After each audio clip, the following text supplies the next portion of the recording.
growing up, the people that I look up to, the guys that got businesses, and they're on the beach. I don't envy the ones that are doing 7 days a week. I want to be the guy that people say, wow, he's got this sorted. Yes. But it's a mindset. You got to build your company as though you're going to sell it one day, or think of it as though you're going to exit it. Don't make it reliant on you.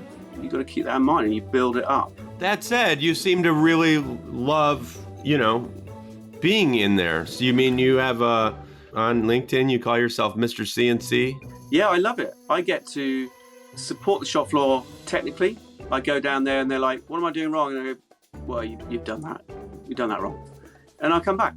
So I'm still using my brain. I'm still quoting. I'm still figuring out how we're going to make parts, the strategy for the company, what systems we're going to put into place. So I'm still living and breathing this business. And don't forget, I do think about the business 8 hours a week.